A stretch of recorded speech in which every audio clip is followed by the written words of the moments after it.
बिस्मिल्लाहिर्रहमानिर्रहीम, अस्सलाम वालेकुम रहमतुल्लाहि व बरकातुहू। उम्मीद करता हूँ कि आप सब लोग खैर-ओ-आफियत होंगे। बिल्कुल कांट शांट होने के बाद आज थोड़े से बच्चे यहाँ पे मौजूद हैं, तो कोई बात नहीं, हम भी मौजूद हैं, आप भी मौजूद हैं, जो नहीं मौजूद उनकी नुकसान है। तो हम प्रैक्टिस क्वेश्चंस आज कुछ करने जा रहे हैं। मैं एक्सपेक्ट करता हूँ कि आप लोग इसमें खुद पार्टिसिपेट करेंगे, आप लोग खुद क्वेश्चन को सॉल्व करने की कोशिश करेंगे, क्योंकि नॉलेज बेस ऑलरेडी बिल्डअप हुई हुई है, चीज़ें ऑलरेडी आपको पता हैं, आपने से उसको नॉलेज को बैठ के अप्लाई करना है। तो मैं कोशिश करूँगा, नॉर्मली मैं बता देता हूँ आंसर्स को, लेकिन मैं कोशिश करूँगा आज मैं आंसर्स को ना बताऊँ। आपकी स्क्रीन के ऊपर एक क्वेश्चन आ रहा है जिसकी रिक्वायरमेंट है, discuss the appropriateness of the options discussed in the meeting and give your suggestion in this regard. जो ऑप्शंस कोई डिस्कस हो रही हैं किसी चीज़ के बारे में, उनको आप एवेलुएट करें और उसके ऊपर कमेंट्स करें कि वो ठीक हैं या नहीं है। सो देयर इज दो पार्ट हैं, पार्ट ए और पार्ट बी। पार्ट बी की रिक्वायरमेंट थी, डिस्कशन करनी थी कुछ ऑप्शंस के ऊपर। Part A is a theoretical question which is list any 4 veg in which the debtor balance में बी स्ट्रैटिफाइड। डेटर बैलेंस को किस किस तरह से आप स्ट्रैटिफिकेशन कर सकते हैं। तो बोलें जी, किस किस तरह से कर सकते हैं? मॉनेटरी वैल्यू के बेस पे, ठीक है। ज्योग्राफिकल बेसिस के ऊपर, वेरी गुड। आगे वो ऑलरेडी हो गया मॉनेटरी वैल्यू के अंदर। क्रेडिट टर्म की बेसिस के ऊपर, एजिंग की बेसिस के ऊपर, ठीक है जी। टर्म ऑफ द एग्रीमेंट की बेसिस के ऊपर, तो क्लास ऑफ प्रोडक्ट की बेसिस के ऊपर। So these all are the factor on which basis we can stratify our the population. So it's very simple question. अगर यहाँ पे सेम डेटर की जगह पे सेल्स आ जाए, डेटर की जगह पे परचेज आ जाए, डेटर की जगह पे कुछ पेबल का बैलेंस आ जाए, तो आपने परेशान नहीं होना। बेसिस करेक्टरिस्टिक्स एक ही होते हैं, मॉडिफाई करके आप उसको डिफरेंट वे में आंसर कर सकते हैं। So the part B is you are the audit in charge on audit of Opportunity Limited OL. OL deals in fast moving consumer goods. For sending of confirmation, an audit team member has stratified the data as follows. So there is a category A, balance exceeding 50 million and there is only 12 customers. Then there is a category B, balance below 50 million and 100 customers. Category C, balance is below 10 million and the total number of customers are 280. Then there is a category D, balance below rupees 1 million and there are 600 customers. So there are basically the 4 categorization of the customer balances, that is the category A, B, C and D. This categorization has been made by the audit senior, audit in charge. During the meeting, some of the team members have expressed divergent views as follows. So what are the views? The first view is verification of balance of category A and B will provide sufficient coverage and evidence. So what they are saying that the category A and B are approximately the major population of the total values. So only we have to verify the only 2 categories, category A and B. There is no need to cover the other categories. उसने कहा जी इसके ऊपर कोई और further यानी category C और D के ऊपर काम करने की जरूरत नहीं है. So this view is not appropriate. So how you will write it down? आप क्या चीज क्या लिखेंगे?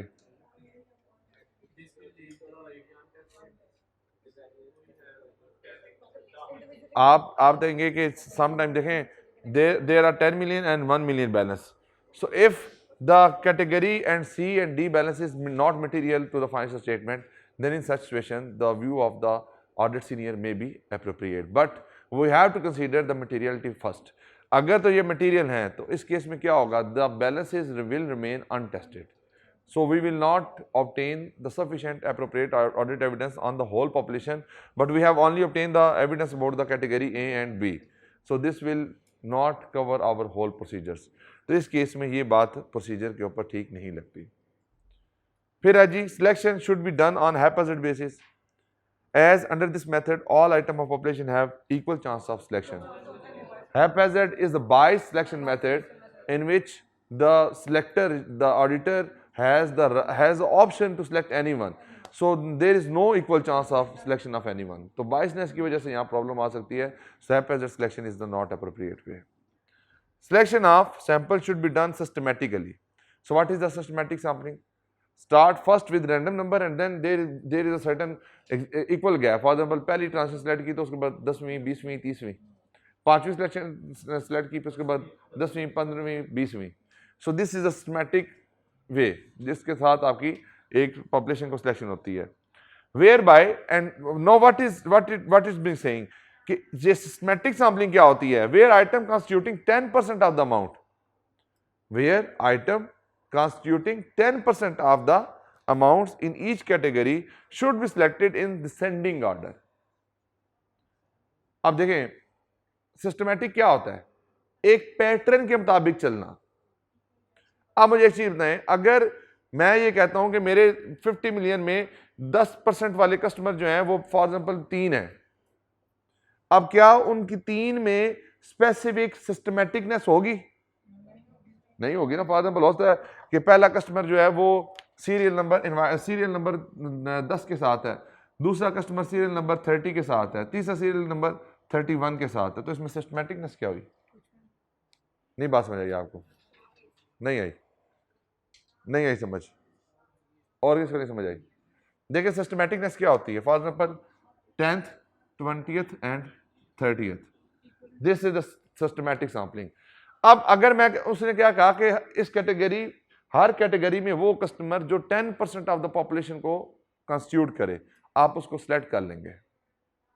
अब हो सकता है कि 10% ऑफ पॉपुलेशन पहली ट्रांजेक्शन जो है वो सीरियल नंबर 10 के साथ आ रही हो, दूसरी सीरियल नंबर 30 के साथ आ रही हो, तीसरी सीरियल नंबर 31 के साथ आ रही हो। For example customer A B C है ना, कस्टमर ए बी और सी, कस्टमर ए का जो नंबर है वो 10 है, कस्टमर बी का नंबर 30 है, कस्टमर सी का नंबर 31 है, तो क्या सिस्टमैटिकनेस हुई इसके अंदर? नहीं आई तुम्हें समझ? नहीं आई ना। सिस्टमैटिकनेस क्या होती है? एक सिमिलर पैटर्न के मुताबिक, इक्वल इंटरवल्स के मुताबिक, वेरी गुड, इक्वल इंटरवल के मुताबिक। अब देखें अगर मैं सिस्टमैटिकनेस पे जाता तो मैं क्या कहता कि हर 10वीं ट्रांजेक्शन को सिलेक्ट कर लें, ये क्या है? सिस्टमैटिकनेस है। यहां पे वो क्या कहता है, where by item constituting 10% of the amount in each category, यानी फॉर 50 मिलियन के अंदर जो 10% वाले कस्टमर हैं, 5 मिलियन बैलेंस वाले कस्टमर मिनिमम, उनको हम सिलेक्ट कर लेंगे। तो क्या ये सिस्टमैटिकनेस है? ये तो एक specific characteristics of the population तो जरूर हैं, ये सिलेक्टिंग स्पेसिफिक आइटम तो जरूर हैं, बट जिस आपकी आप सिस्टमैटिक सैंपलिंग के उसमें नहीं आता। ये सिलेक्टिंग स्पेसिफिक आइटम जरूर हो सकता है कि आप 10% ज्यादा के आइटम को सिलेक्ट कर लें। This is the systematic, this is not the systematic sampling but it is the specific testing. ये क्या है? स्पेसिफिक टेस्टिंग है, सिस्टमैटिक नहीं है। सिस्टमैटिक में क्या होता है, आपका एक प्रॉपर पैटर्न होता है, उस पैटर्न के मुताबिक आप अपनी ट्रांजेक्शन को सिलेक्ट कर रहे होते हैं। बात समझ आ गई आपको? अब आइए समझ, थोड़ी थोड़ी आ गई समझ, चलो ठीक। तो ये इसकी अप्रोप्रिएटनेस के ऊपर डिस्कशन थी, तो आपने कमेंट्स करने थे, कोई मुश्किल तो नहीं है इसमें?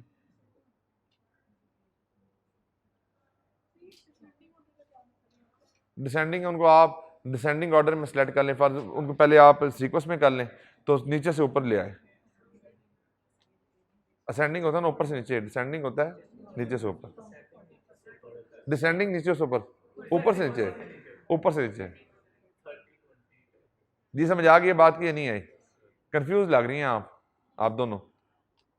समझ आ गई है? इधर से किसी बच्चे को समझ आई है? मैंने कहा किसी को समझ आई है?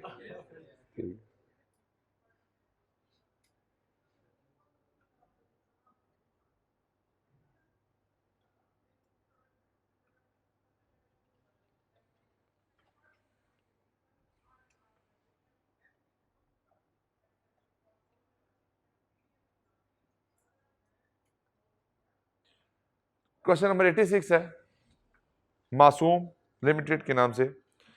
As the manager on the audit of Masoom limited, you want the management to appoint expert to assist you on certain matters.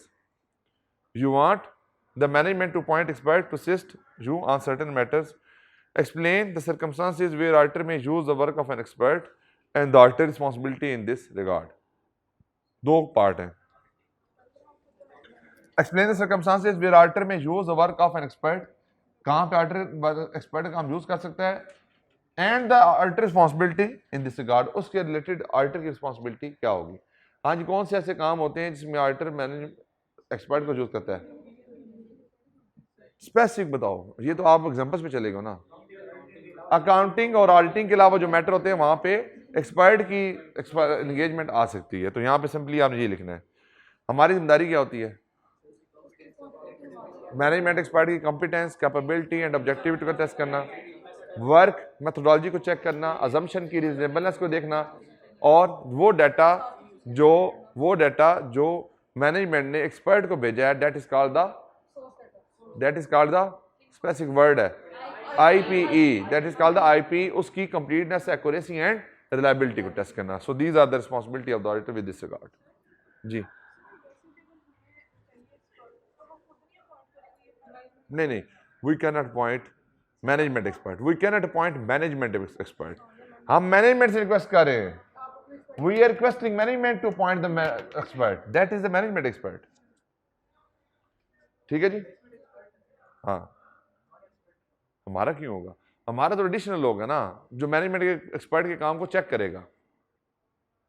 हम देखो, who has the responsibility to prepare the financial statement? Who has the responsibility to post the journal entries? Who has the responsibility to conduct the valuation? जब financial statement management ने बनाने तो उसके अंदर fair valuation model है, तो कौन करेगा उसको? मैनेजमेंट एक्सपर्ट ही करेगा. So who has the responsibility to check this all things? Auditor. Who has the responsibility to check the expert work? Auditor. अगर ऑडिटर के पास एक्सपर्टीज है तो फिर ऑडिटर क्या करेगा? अपना एक्सपर्ट फिर हायर करेगा. जी बेटा, ये तो बड़ी डिटेल डिस्कशन है, ऐसी हुई है.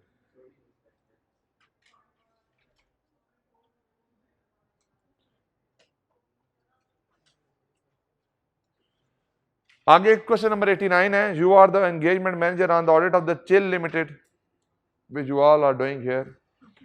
During the course of audit, you have been provided an actuarial valuation report on the company's employee retirement benefit scheme. आपको कोई actuarial valuation की रिपोर्ट मिली है. You have noted that report has been prepared by MS Salim and company which is not well known to you. एक management ने Salim and company के से अपनी valuation कराई जिससे आप ज़्यादा वेल नोन नहीं है. Briefly describe the matter you would consider before using the report prepared by Salim and company. क्या है इसमें?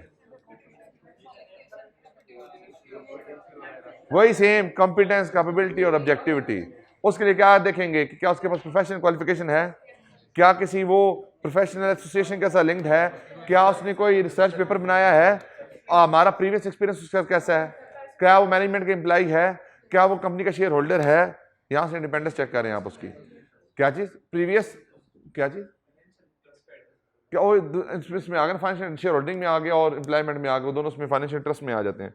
तो उसके बाद क्या है कि क्या जो डाटा उसको भेजा गया तो कंप्लीट एक्यूरेट और वो सारी चीज़ उससे है या नहीं है. तो वही अगेन मैनेजमेंट एक्सपर्ट के सारे प्रोसीजर. यहाँ पे अगर सवाल सिर्फ आ जाता कि discuss how you will deal in this situation, तो फिर आप क्या करते हैं? फिर आप मैनेजमेंट एक्सपर्ट पे भी प्रोसीजर लिखते हैं और फिर आप ऑडिटर एक्सपर्ट के भी प्रोसीजर लिखते हैं. अभी नहीं लिखने, अभी यार सिर्फ उसने सलीम एंड कंपनी का आपसे पूछा है. हाँ, लेकिन इसमें भी लिख सकते हैं कि हम सलीम एंड कंपनी के काम को रिव्यू करवाने के लिए अपने ऑडिटर एक्सपर्ट को भी इंगेज कर सकते हैं. मुश्किल तो नहीं है सवाल, ऊपर से तो नहीं गुजरा. क्लियर है? चिल करो, चिल.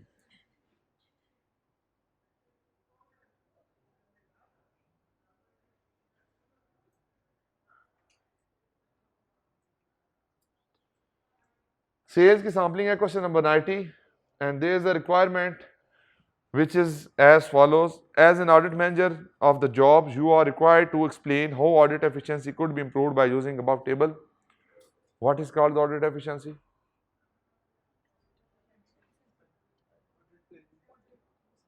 Efficiency क्या होती है?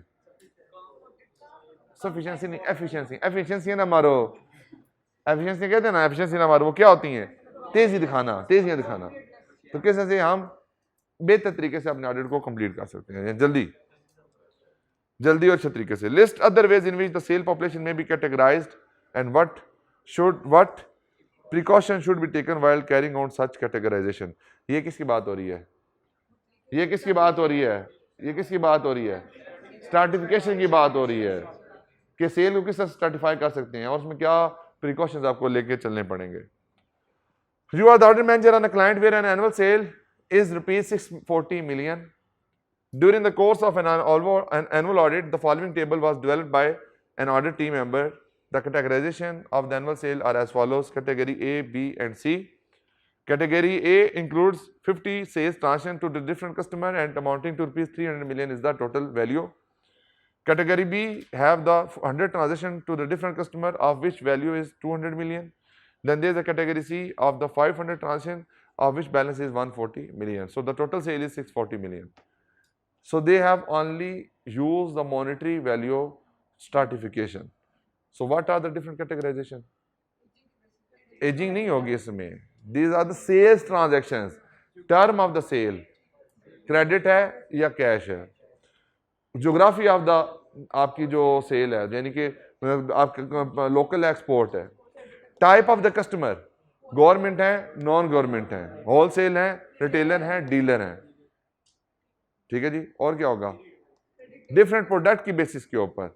जो प्रोडक्ट ए बी और सी के बेसिस के ऊपर भी हम उसकी अपनी कैटेगराइजेशन कर सकते हैं. क्या चीज? तो वो ऑटोमेटिक इसमें कवर हो गए टर्म्स ऑफ द कॉन्ट्रैक्ट के अंदर.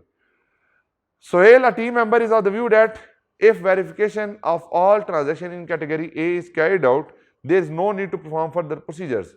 सेम बातें रिपीट हो रही हैं. मुझे बताएं अभी तक जो सवालात आपने पढ़े किसी सवाल में कोई इनोवेशन है?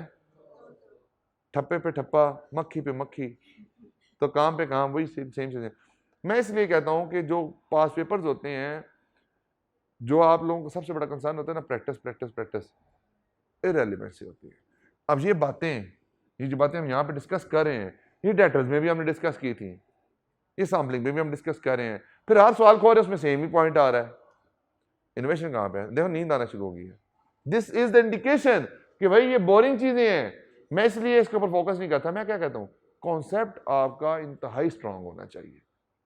मुझे अभी तक बताएं कोई ऐसा कॉन्सेप्ट मिस हुआ हो जो आपके पास पेपर में अभी तक आप लोगों को लगा हो ना पड़ा हो. पेपर में बैठे भी इंशाल्लाह नहीं लगेगा. 99% वही इंशाल्लाह बातें होंगी जो आपने क्लास में डिस्कस की हैं. कोई इंशाल्लाह ऐसी चीज आएगी नहीं जो क्लास में डिस्कस नहीं होगी. आपको जो डिस्कशन है वही पेपर में आएगी. क्यों? हम कॉन्सेप्ट पे चलते हैं, रिवर्स वर्क नहीं करते. रिवर्स वर्किंग क्या होती है? पास पेपर को देखा जाए और वहां पे जो कॉन्सेप्ट टेस्ट हुए क्लास में बता दिए जाए. This is called the reverse working. और ये बहुत ज्यादा खतरनाक होती है. क्यों? 100 में से 50% कॉन्सेप्ट टेस्ट हुए, बाकी 50 टेस्ट ही नहीं हुए. तो जो बाकी 50 टेस्ट नहीं हुए, बाकी जो 50 टेस्ट नहीं हुए वो क्या है? वो अभी अनटेस्टेड है. किससे होकर भी टेस्ट हो जाएंगे? अगली दफा टेस्ट हो जाएंगे. बेटा बातें ना करें, अगली दफा टेस्ट हो जाएंगे. अब इसी तरह से जब आप ये सवालात करते हैं तो यहाँ पे आपका फोकस क्या होना चाहिए? कोई अगर नई चीज है तो उसको सीख लिया जाए, रेपिटेटिव है तो आगे चले. सेम बातें हो रही है. मुझे नहीं पढ़ाने का दिल कर रहा है इस तरह से. However, other team members do not agree and consider that the proper sampling should be carried out from the total population and categorization should be ignored. अब देखें, वो कहते हैं बाकी कैटेगराइजेशन को भी इग्नोर कर दें. हालांकि कैटेगराइजेशन करने से ऑडिट एफिशिएंसी बेहतर हो जाती है, आपको टाइम कम लगता है, सैंपल साइज कम में ज्यादा वैल्यू टेस्ट हो जाती है. So the view is not correct. दोनों का व्यू ठीक नहीं है. जो कहते हैं कि काम फर्दर करने की जरूरत नहीं है, उनका व्यू ठीक नहीं है. जो कहते हैं कि कैटेगराइजेशन करने की जरूरत नहीं है, उनका व्यू ठीक नहीं है. लेकिन उससे प्रॉपर सैंपलिंग का तो कह रहा है, वो कह रहा है, लेकिन वो ये तो कह रहे हैं कैटेगराइजेशन को छोड़ दें. तो कैटेगराइजेशन से ऑडिट, उसने क्या लिखा हुआ है कि ऑडिट एफिशिएंसी किस तरह से बेहतर हो सकती है? तो ऑडिट एफिशिएंसी तो नहीं होगी ना उसके व्यू के बेसिस के ऊपर. नहीं समझ आई बात? ठीक है. आगे दूसरा पॉइंट भी हो गया, list the way in which the sale population में बी कैटेगराइज्ड. अच्छा, ऑडिट एफिशिएंसी में से आप ये कह सकते हैं कि हम उसको पॉपुलेशन को स्ट्रैटिफाई कर लें, उसके अंदर डिफरेंट पैरामीटर को आइडेंटिफाई कर लें, उसकी बेसिस के ऊपर हम सिलेक्शन कर लें, तो उससे ऑडिट एफिशिएंसी क्या हो जाएगी? आपकी इंप्रूव हो जाएगी. और list other way in which the sale population can be stratified, तो आपने मैंने आपको उसके बारे में बता दिया. फिर आगे दोनों के व्यूज है, सोहेल का व्यू है और अदर टीम मेंबर्स का व्यू है. तो आपने दोनों के जो पॉजिटिव उस पर भी कमेंट कर देने, जो नेगेटिव उस पर भी कमेंट कर देने. सोहेल का तो है ही टोटल गलत. सोहेल कहता है कि करने की जरूरत ही नहीं है, वो तो गलत है. और जो कहते हैं कि भाई कैटेगराइजेशन ना करो, सैम्पलिंग कर लो, सैम्पलिंग वाला व्यू ठीक है, लेकिन कैटेगराइजेशन खत्म करने वाला पॉइंट ठीक नहीं है, क्योंकि ऑडिट एफिशिएंसी को इंप्रूव करना है. तो ऑडिट एफिशिएंसी उस वक्त तक इंप्रूव नहीं हो सकती जब तक आप उसकी सर्टिफिकेशन नहीं करेंगे.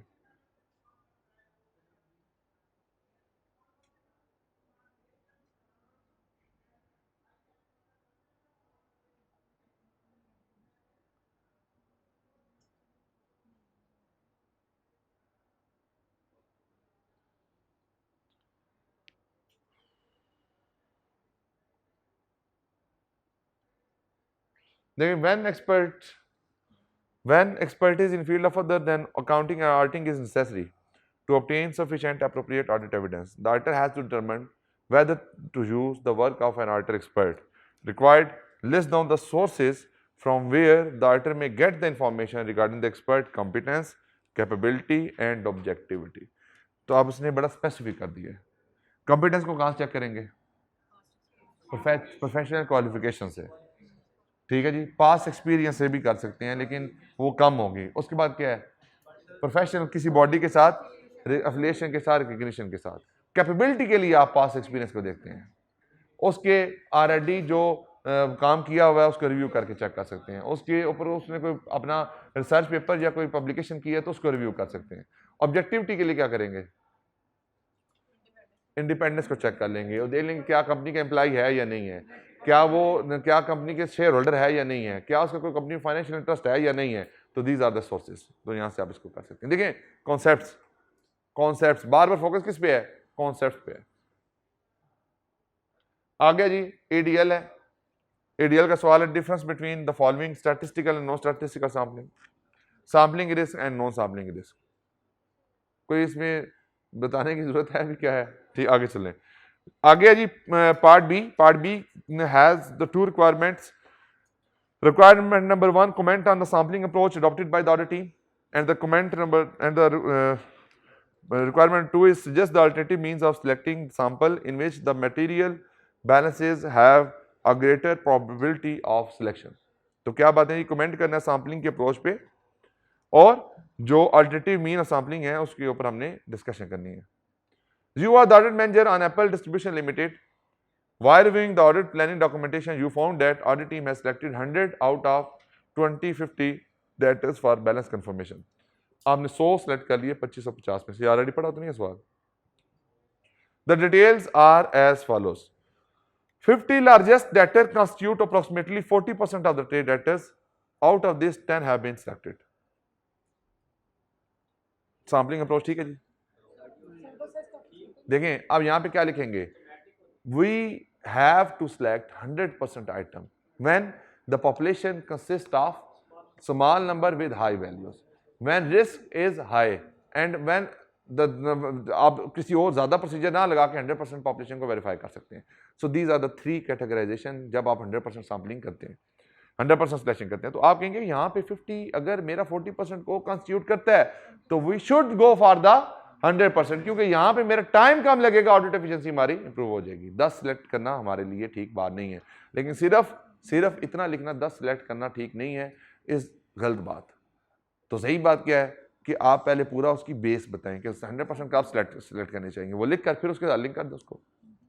90 other datas were selected through हैप्पीनेस सैम्पलिंग। हैप्पीनेस सैम्पलिंग में क्या रिस्क होता है? बायसनेस का रिस्क होता है। तो बायसनेस है यहाँ पे आप बहुत से एविडेंस ठीक तरीके से ऑब्टेन ना कर पाए। ऑल डेटर्स बिलो 5000 वर इग्नोर इमटेरियल। फिर वही बात है कि वो 5000 से नीचे वाले इंडिविजुअली तो इमटेरियल होंगे, जब उनको इकट्ठा किया तो मटेरियल बन जाएंगे। तो आपके पास उसके ऊपर एविडेंस ही नहीं है तो उसके ऊपर सैम्पलिंग करनी चाहिए, उसके ऊपर आप एपेसिट कर सकते हैं या कोई और सैम्पलिंग की टेक्निक्स को यूज कर सकते हैं। Balance due from government and some of the related parties were ignored as prior working paper show that they never response to the request for confirmation. क्या बात है, जो आ रहा है ना, बताने की जरूरत है इसमें, सही है ना? रिपीट हो रही हैं बातें, ये जेन में आपने बात रखनी, पास पेपर ही है।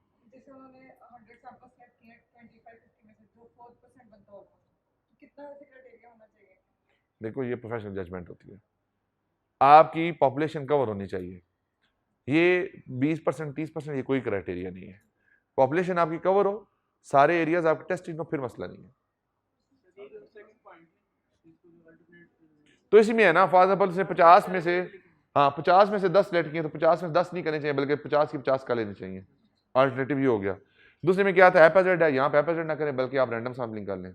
तीसरे में क्या है कि आप इनको इग्नोर कर देते, ऐसा नहीं है, यहाँ पे आप उनको इकट्ठा करें, उनके ऊपर आप 5-10 का मिनिमम सैंपल साइज ले लें।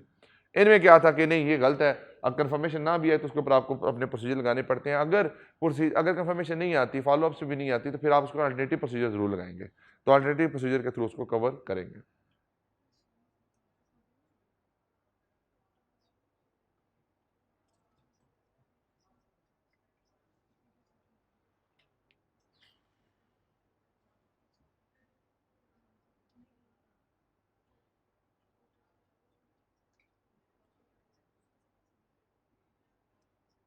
ये कोई अच्छा लग रहा है सवाल।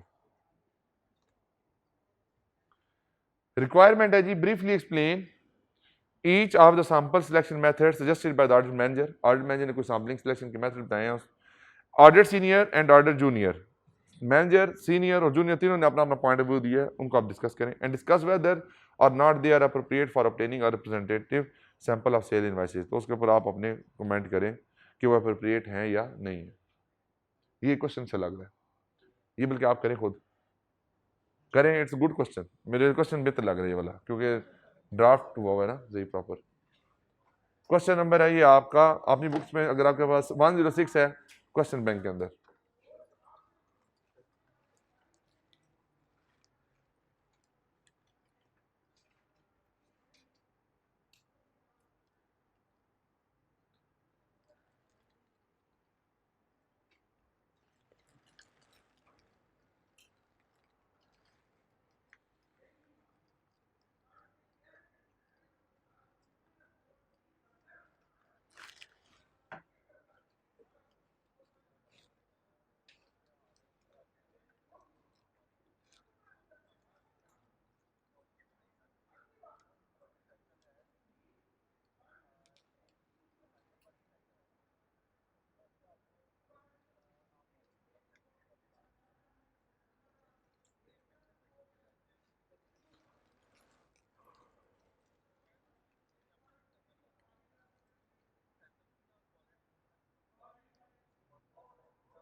जी बच्चों, समझ आ रहा है ना?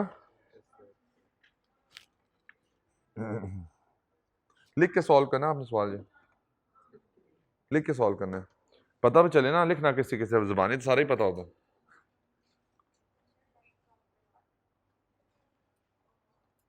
क्या ये लाइट्स बंद कर दें और तो कैमरा भी थोड़ी देर बंद कर दें, बच्चे क्वेश्चन सॉल्व कर लें।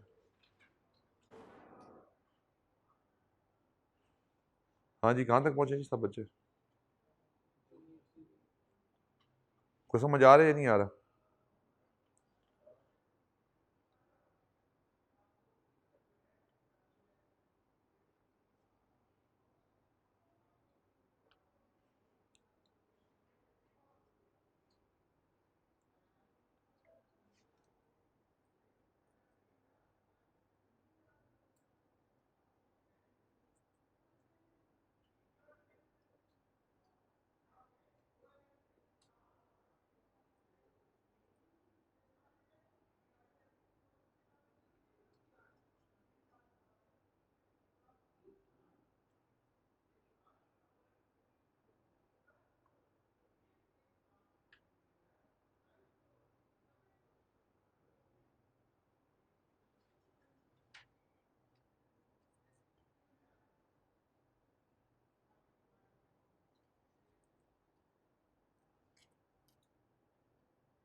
एक कहता है सारी यूनिवर्सिटी सिलेक्ट कर लें,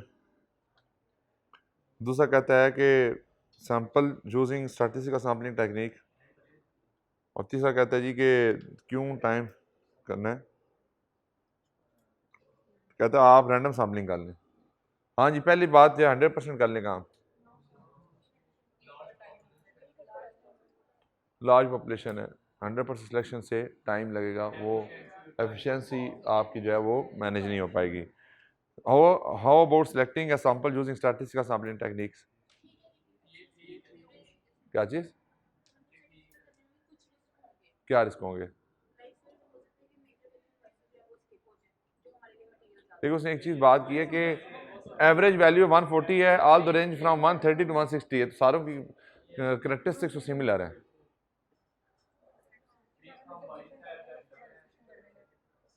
Briefly explain each of the sample selection method used suggested by audit manager, audit senior, and audit junior, and discuss whether or not they are appropriate for obtaining a representation of sample of sale invoices. हाँ जी, इसके सवाल का जवाब ही देख लेते हैं हमें बजाय खुद कमेंट करने के। हाँ जी, आप क्या कहते हैं इसके ऊपर? पहले अपने अपने कमेंट्स दे देना। पहला तो ठीक है या गलत है? गलत है। दूसरा ठीक लग रहा हो? तीसरा वो गलत है। चलो एटलीस्ट ना हमें पता ना, यहाँ से देख लेते हैं।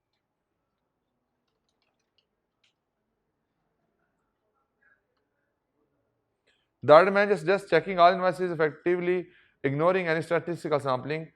In other words, this is not a statistical sampling. Audit test will be applied to all of the sale invoices. This approach may be appropriate for the audit team because the population is relatively small and it is likely to be quicker to test all the items than spend time constraining a sample. All transactions are not large but could be considered material in their own right. For example, compare the project as the transactions are material, then they all need to be tested. The audit senior uses अच्छा वैसे ना चले मैं देखिए ये judgement का element है, मैं सुन लें, ये जजमेंट का एलिमेंट होता है। मैंने इसलिए इस पर अपने कमेंट्स नहीं दिए क्योंकि मुझे पहला ऑप्शन ठीक लग रही थी, लेकिन मैंने कहा यार चेक कर लूँ पता नहीं यहाँ से कोई गलती ना हो। मैं क्यों 5-5 लाख ट्रांजेक्शन होती हैं, 6-6 लाख ट्रांजेक्शन होती हैं, आपका मिनिमम सैंपल साइज 5-5 हज़ार 6-6 हज़ार ट्रांजेक्शन का होता है। आप जब एक्चुअल ऑडिट करने जाते हैं, जब 500 ट्रांजेक्शन ही 500 हैं तो 500 टेस्ट करना आसान है। देखें अब वो फिर वही बात है ना कि वो 3 कैटेगराइजेशन फुलफिल करता है। मैंने क्यों नहीं कमेंट्स किए थे? मैं कहा प्रोफेशनल जजमेंट होती है, पता नहीं मेरे जहन में ये बात आ रही है एक्चुअली एग्जामिनर उसका सोच रहा है या नहीं सोच रहा। यहाँ पे एग्जामिनर ठीक सोच रहा था, बनती है आप रीजन लिख दें। आप कहें कि अगर ये 3 कैटेगरीज मीट करता है तो फिर ठीक है, उसका आंसर आप ओपन वे कर लेना। आप लिखें कि सिलेक्टिंग ऑल आइटम, तो उसमें आप 3 कमेंट्स करें कि फॉर एग्जांपल 3 सिचुएशन के अंदर आप 100% आइटम को सिलेक्ट कर सकते हैं। अब वो 3 सिचुएशन लिखने के बाद आप कमेंट कर दें कि भाई मेरे मुताबिक ये 500 ट्रांजेक्शन ज्यादा हैं, ये उस 3 कैटेगरीज में नहीं आती, तो मेरे मुताबिक यहाँ पे सैम्पलिंग करनी चाहिए थी, यहाँ पे 100% सिलेक्शन नहीं करनी चाहिए थी। आपका आंसर ठीक है क्योंकि आपने जस्टिफाई किया ना ऊपर। It's all about the professional judgment. Again बता रहा हूँ, it's all about the professional judgment कि आपकी जजमेंट है ऑडिट के अंदर, लाजमी नहीं है कि जो लिखा हुआ है एज इट इज हो, आप उसको जस्टिफाई करें, खत्म होगी बात। 500 ट्रांजेक्शन आपके मुताबिक ज्यादा है तो ज्यादा है, आप सैम्पलिंग करेंगे। 500 ट्रांजेक्शन आपके मुताबिक मिनिमम है तो ठीक है, लेकिन प्रैक्टिकली 500 ज्यादा नहीं है, 500 कुछ भी नंबर नहीं है। दिन के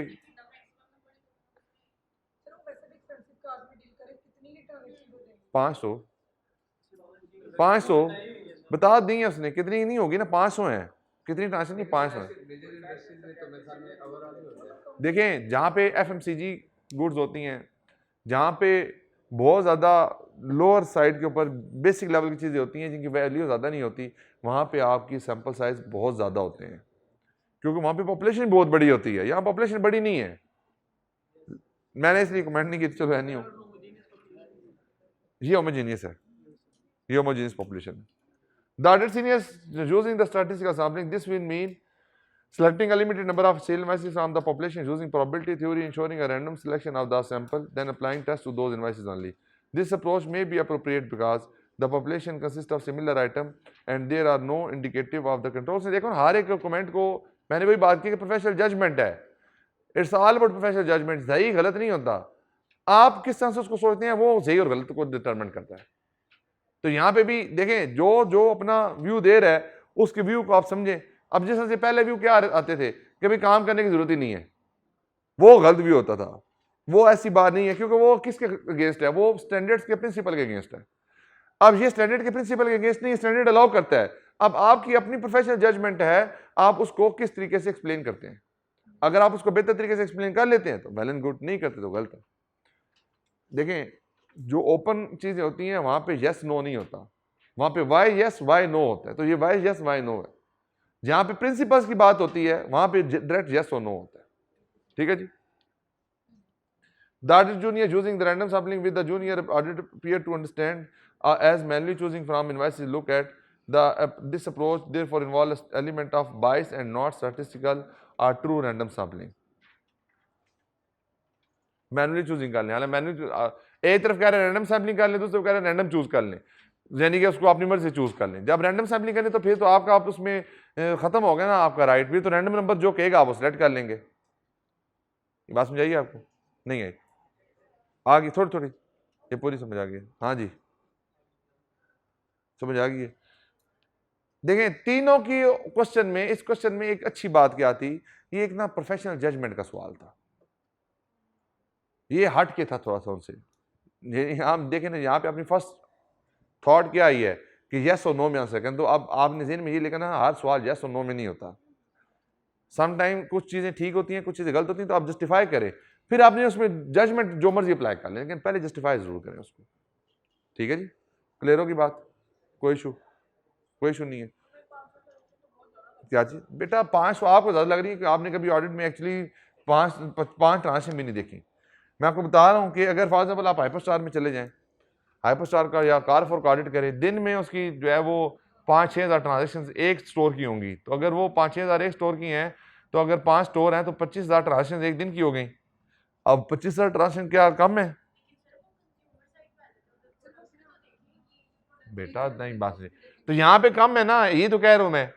प्रोडक्ट की जो प्रोडक्ट की नेचर है वो इस तरह की है कि ज्यादा सेल होती ही नहीं है, दिन की एक गाड़ी सेल हो जाएगी, तो टोटल 500 गाड़ी सेल 365 सेल होंगी ना। तो कहता है कि ये तो लिमिटेड है ऑलरेडी आपका, तो लिमिटेड है तो उसको सिलेक्ट कर लें। लेकिन आप बेटा देखें, आपने जस्टिफाई करना है, आप उसके कैरेक्टरिस्टिक्स लिखें कि जब हम 100% सिलेक्शन की बात करते हैं तो ये कैरेक्टरिस्टिक्स होते हैं, अगर उसमें फॉल करती है तो ठीक है, नहीं फॉल करती तो नहीं करेंगे। आप लिख देना कि this is a matter of professional judgment area.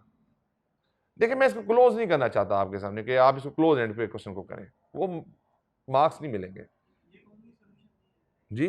लाजमी नहीं है ये ठीक हो, मैं यही कर, लाजमी नहीं है ठीक हो, आप अपना जस्टिफाई करें, उसको ठीक साबित करें।